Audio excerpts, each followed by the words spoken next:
Mention, though, that some readers might call that same spot, or roughly the same spot, the Rahu Mount. Rahu Mount. Okay, different names for maybe the same place. Pretty much. The speaker in the video seems to prefer Mars negative. Got it. And that actually brings up a good point about terminology, doesn't it? How so? Well, whether you call it Mars negative or Rahu Mount, the basic meaning, the kind of energy linked to that zone, it should ideally be consistent. Right. You wouldn't expect one name to mean, like, anger and the other to mean, I don't know, water content or something completely random. Exactly. The core interpretation of what that part of the hand signifies, that should hold reasonably steady, you'd think. Makes sense. So we've pinpointed the area. Now, what do these stress lines actually look like there, according to this source?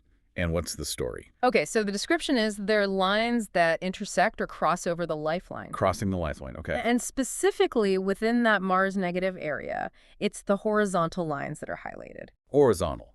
Hmm. And those are the ones linked to stress. In this interpretation, yes. They're connected with negative anger and aggression. You know, the kind that doesn't really help you, that holds you back. Negative anger. Yeah. Okay. Is there an example given? Sometimes that helps make it clearer. Yeah, there is a pretty relatable one, actually. Imagine someone, right, who really wants to start their own business. They've got that drive. Okay. But maybe their family is really against it. They want them to get a safe job instead. Ah, that classic conflict. Exactly. So in that situation, these horizontal lines on the Mars negative spot could be seen as representing that opposition, that friction. The stress from that push and pull. Precisely. That external pressure, maybe even internal conflict about it, hindering them moving forward. That's the idea presented. So these lines are like little flags for that kind of struggle. Hmm. And didn't the video also mention something about this anger potentially affecting us physically? It did, yeah. It touches on a possible link between holding on to that kind of negative anger and experiencing stomach issues. Interesting. That mind-body connection idea. Yeah, suggesting that intense negative feelings can, manifest physically, sort of a prompt to think about managing those emotions healthily. And it's not just about whether the lines are there or not, is it? The video mentioned something about how they look, their strength. Yes, exactly. The depth and the clarity of the lines are considered important. So like a really deep, clear line means something different than a faint one. That's the interpretation offered, yes. Deeper, clearer lines are said to indicate a stronger, more significant impact from these stressors or negative patterns. And weaker lines. Weaker, fainter lines might suggest the stress is, well, less intense, maybe more temporary, or having less overall influence. No, it's probably good to clarify. This video isn't saying stress only shows up in this one spot, right? Oh, absolutely not. That's a really important point. Yeah. The video makes it clear that stress, in palmistry terms, isn't confined just to Mars negative. You might see signs of it on other major lines, too. Like the heart line or headline? Yes, the heart line for emotional stuff, the headline for mental strain, the lifeline for vitality, even the money line, maybe reflecting career pressure. And the mounts, too, like Mount of Venus or Jupiter. Exactly. Venus, Jupiter, Saturn. Different mounts can apparently show different kinds of stress indicators as well. So the location might hint at the type of stress. So Mars negatives of one specific type, linked to that negative anger we talked about. Right. But the video also mentioned other lines related to anger or drive that aren't negative. Yes, and this is a really interesting distinction they make. Okay. It differentiates between those crisscrossing horizontal lines on Mars negative, the negative ones, and lines that actually run parallel to the lifeline. Parallel to the lifeline. And those are different. Viewed quite differently, yes. They're often interpreted as representing positive anger or aggression. Positive anger. How does that work? Like assertiveness, drive, Yeah. the kind of energy that helps you get things done, achieve goals, using that Martian fire constructively. I see. So it's channeling the energy. Right. But the video also adds a caution.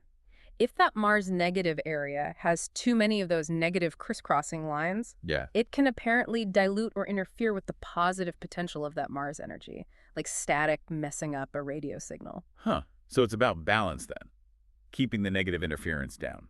That seems to be the implication. It's not about eliminating drive, but managing the hindering aspect. Did the video offer any practical tips for managing that negative side? It did offer some, pretty straightforward advice, actually. Like what?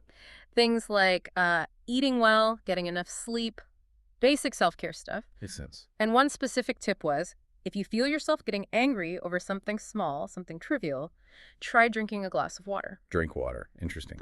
Just to kind of reset. Possibly, yeah. Again, it ties back to that idea of managing the physical and emotional connection to maybe lessen the impact of those negative stress indicators. Okay. And one last thing. The speaker had some advice about approaching palmistry in general, right? Yeah. About being critical. Yes, absolutely. That was a key takeaway. The video really encourages a reasoned approach, Meaning, meaning be a bit skeptical of interpretations that seem vague or don't have a clear why behind them. right, don't just accept anything. Exactly. Look for analyses that give you specific reasons. The example used was how too many lines in one area can supposedly diminish the quality of that area. Like the Mars example, too many negative lines weakening the positive Mars trait. Precisely. It advocates for that kind of logical connection within the interpretation. Okay, so let's try and bring this all together, this deep dive, looking through the lens of palmistry manish. It suggests these stress lines are mainly found in the Mars negative area, also called the Rahu Mount by some. Correct. They look like horizontal lines crossing the lifeline in that zone. Yep. And they're generally linked to things like opposition, obstacles, negative anger, that kind of difficult energy. That's the core interpretation presented, yes, Okay. with the depth and clarity indicating how strong that influence might be, Right. Deeper means stronger impact.